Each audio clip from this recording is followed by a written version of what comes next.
Hello, my loves, and welcome to this episode. Today we are talking about gate 20 inside of our human design. This is actually a gate we both have. Yeah. This is a big gate for us. It's a big gate for everybody, probably you too.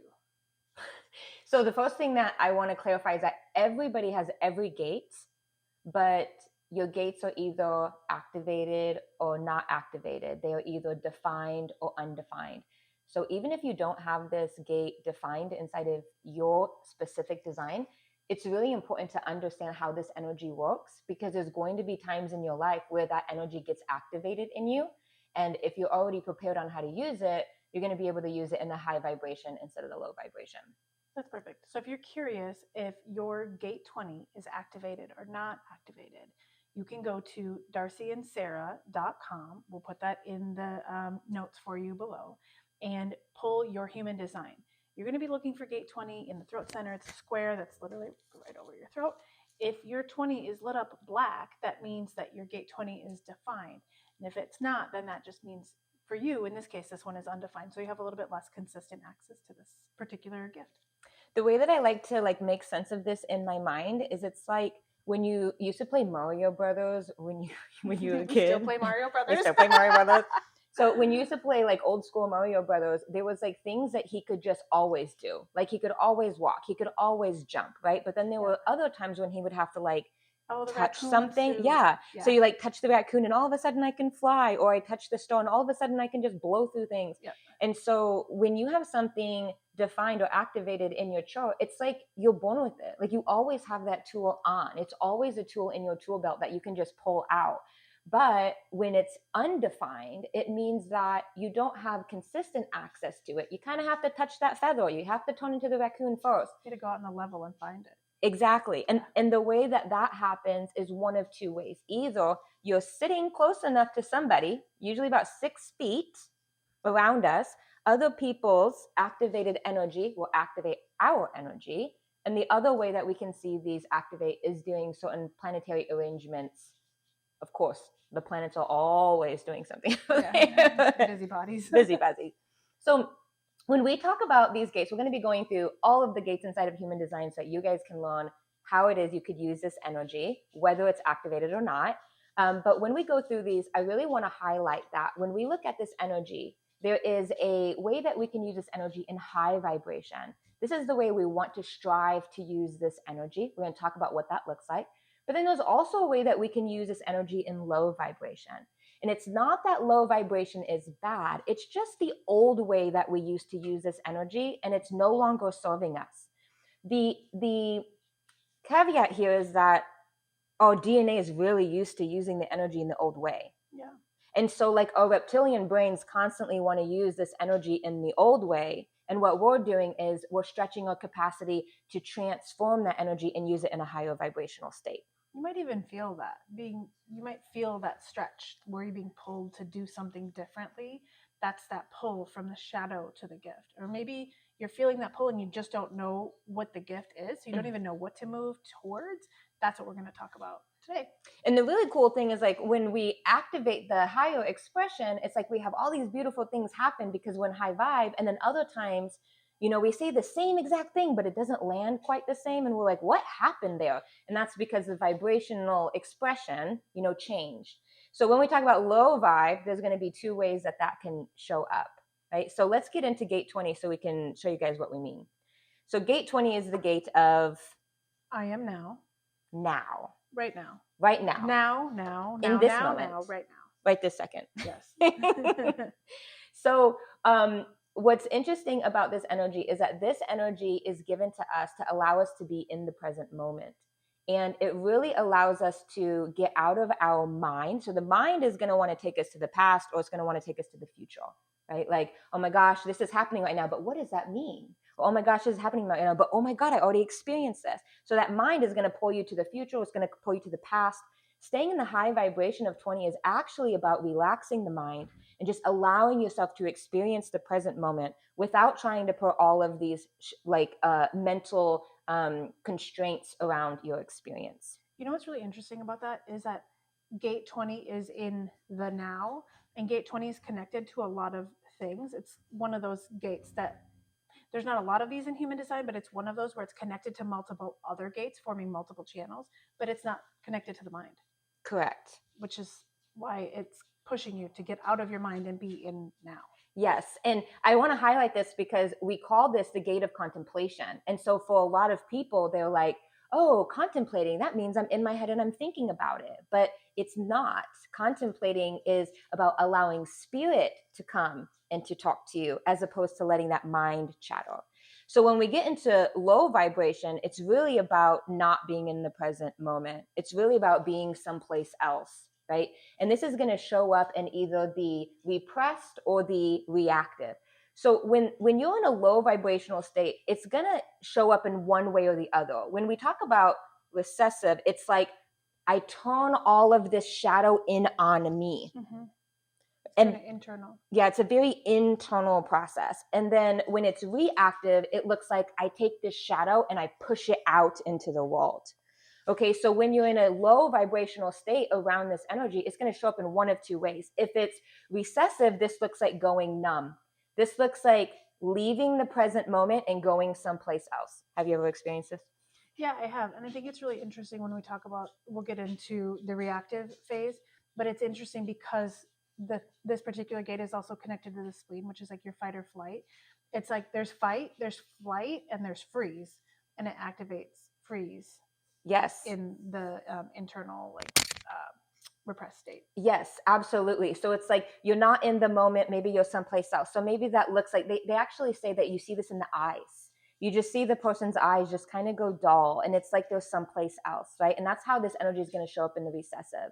And then the reactive, this is where like you're trying to numb yourself, but it doesn't look like an internal like sloth. It looks like external. So this is like I'm not in the present moment because I'm staying so freaking busy. I got this and this and this and this and this and this and this and this, and I'm letting my mind go everywhere and I'm letting my body go everywhere. I'm letting the experience go everywhere instead of just being here in the moment. You've probably felt like that, especially if you're like us, parents. You've got, jobs and house and all these things and kids and the activities, and you're like so busy that you just feel numb. Mm-hmm. Yeah. So the trick here is to move from low vibration to high vibration. First of all, you want to be aware of it.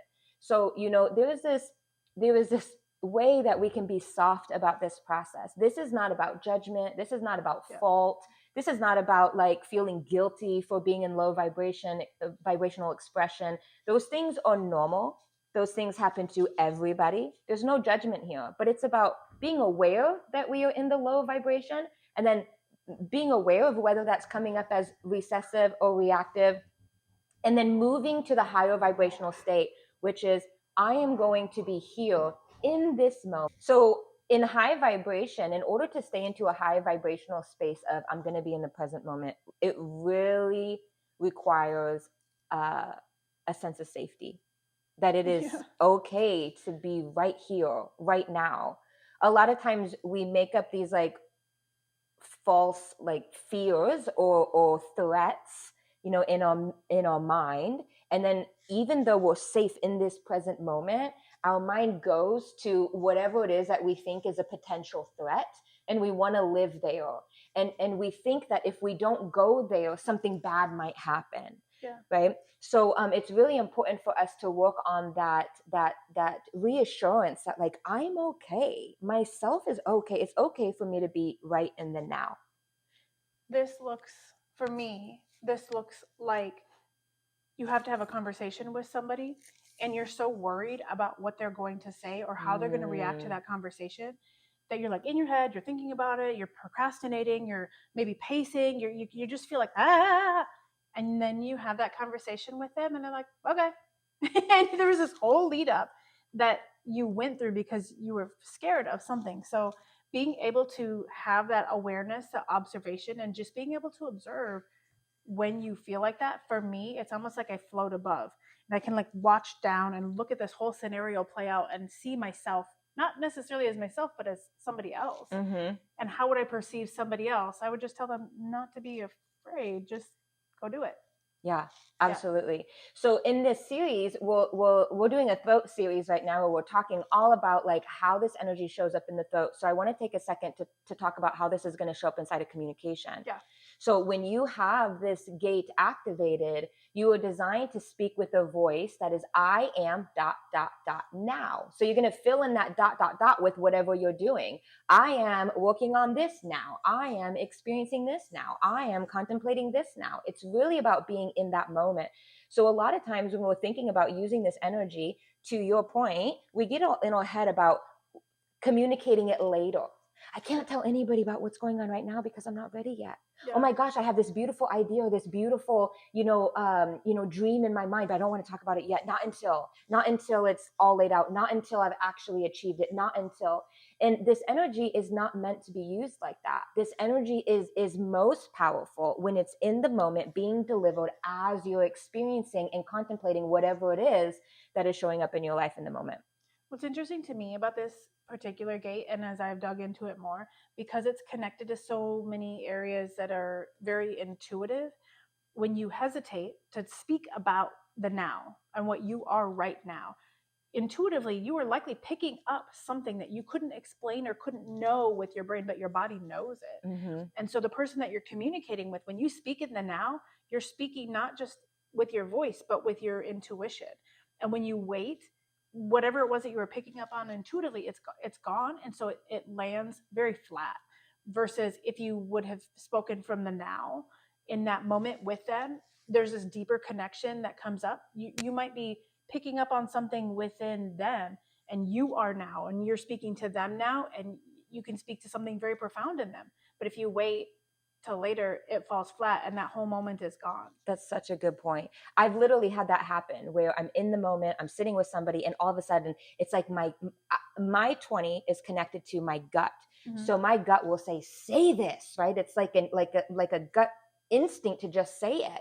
And I'll say it, and the person will be like, "Oh my God, how did you know?" Yeah. It's magical. How did you know that was the thing I needed to hear? Mm-hmm. But to Darcy's point, if I would have waited because it didn't make sense, I have to think this through, or and waited till a later time, that magic is gone. I just want to say, when you get these urges and you're observing them, it might feel weird when you first start to speak in the now if you haven't been speaking in the now. And the reason for that, one of the reasons for that, is because we've been primarily conditioned to use our brain. Use your brain when you talk. My parents told me that all the time. Mm-hmm. Think before you speak, mm-hmm. right? But if you're activated in your 20 gate, it's not for you to think necessarily before your speak, because your knowing is in your body. Your knowing is in your gut. Your knowing is in your instinct and your intuition and it's in your body. There's lots of places that it can show up depending on your chart. But at the end of the day, it takes a little bit of a process to get out of the knowing that's in your head and the knowing that's in your body. Absolutely. This gate can actually show up in 3 different places. It's either going to not be connected to anything, yep. Or it's going to be connected to gate 10, which is all about self-expression, expressing your identity, who you are. So if you think about connecting that with the now, you're really there to talk about the now of who you are and your identity and who you're being. And if it's connected to the sacral, that's coming through gate 34, which is all about a power, right? This is a gut instinct, a gut intuition to speak powerfully about something. And if it's connected through 57, then it's going to be coming from that intuitive, that more like clairvoyance. I know I'm supposed to say this, but I don't know why I'm supposed to say this, but I'm just going to say it anyways. Yeah. You have all 3, don't you? I do. I have all 3. And what's interesting to me is that where it's connected to the spleen versus where it's connected to the sacral. The spleen comes through as a hit. It's a hard and fast hit, and then it won't say anything again.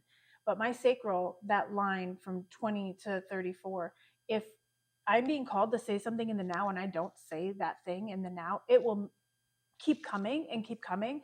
And eventually I will literally get sick to my stomach, because it's like I'm holding this thing that is trying to come out, mm-hmm. That somebody needs to hear. It's very selfish. So I've learned to just say the thing, for better or worse, because ultimately your sacral just keeps hitting and hitting and hitting, and mine will make me sick. So I do have all 3. Sometimes, actually, when I was a kid, I used to get in trouble all the time for talking too much in class. Me too. I'm shocked. I cannot believe that. But anyway, yes. Beautiful. Gate 20. Well, awesome. This has been Gate 20. If you guys have more questions about it, then check out our throat Wait, are we going to talk about this now or later? Check out the whole throat series. We have an awesome workbook for you. We'll put the link in the comments below so that you can check it out. And we can't wait to talk about the rest of the throat gates with you. Okay, love you. Bye. We hope today's show resonated with you. If you want to be the first to hear about our upcoming shows, make sure you follow the Soul Led Duo podcast on YouTube and wherever you catch your podcasts. Check out darcyandsarah.com for show notes, your free human design chart, and other goodies. And we'll catch you next time. Love you, mean it. Bye.